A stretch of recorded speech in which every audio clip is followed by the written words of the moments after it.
தெலுங்கானா மாநில அரசு மேற்கொண்ட சாதிவாரி கணக்கெடுப்பில் 50% அதிகமாக பிற்படுத்தப்பட்ட வகுப்பினர் உள்ளது தெரியவந்துள்ளது. 2023ஆம் ஆண்டு நடைபெற்ற தெலுங்கானா சட்டமன்ற தேர்தல் பரப்புரையின் போது காங்கிரஸ் ஆட்சி அமைந்தால் சாதிவாரி கணக்கெடுப்பு நடத்தப்படும் என மக்களவை எதிர்க்கட்சித் தலைவர் ராகுல் காந்தி அறிவித்தார். சட்டமன்ற தேர்தலில் வென்று ஆட்சி அமைத்த தெலங்கானா முதலமைச்சர் ரேவந்த் ரெட்டி தலைமையிலான காங்கிரஸ் அரசு சாதிவாரி கணக்கெடுப்பு மேற்கொண்டு அதன் முடிவுகளை வெளியிட்டுள்ளது. அதில் தெலங்கானாவில் மொத்த மக்கள் தொகையான 3,70,00,000-ல் 3,50,00,000 பேர் கணக்கெடுப்பில் கலந்து கொண்டதாக தெரிவிக்கப்பட்டுள்ளது.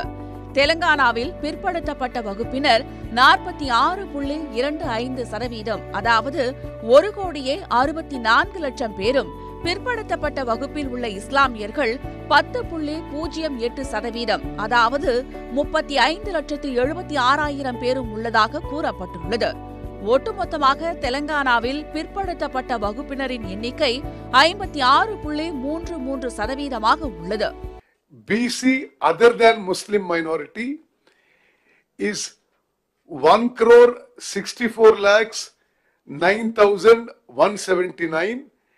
BC population percentage other than Muslim minorities 46.25. பிற்படுத்தப்பட்டோரை தொடர்ந்து பட்டியலினத்தவர்கள் 17.43%, பழங்குடியினத்தவர்கள் 10.45%-த்தினரும் உள்ளனர். இதர பிரிவினர் 15.79% உள்ளதாக சாதிவாரி கணக்கெடுப்பு அறிக்கையில் தெரிவிக்கப்பட்டுள்ளது. இந்த அறிக்கை நாளை தெலங்கானா மாநில அமைச்சரவையில் முன்வைக்கப்பட்டு பின்னர் விரைவில் சட்டமன்றத்தில் தாக்கல் செய்யப்படும் என்றும் மாநில அமைச்சர் உத்தம்குமார் ரெட்டி தெரிவித்துள்ளார். உடனுக்குடன் செய்திகளை தெரிந்து கொள்ள சன் நியூஸ் பெல் ஐகானை கிளிக் பண்ணுங்க.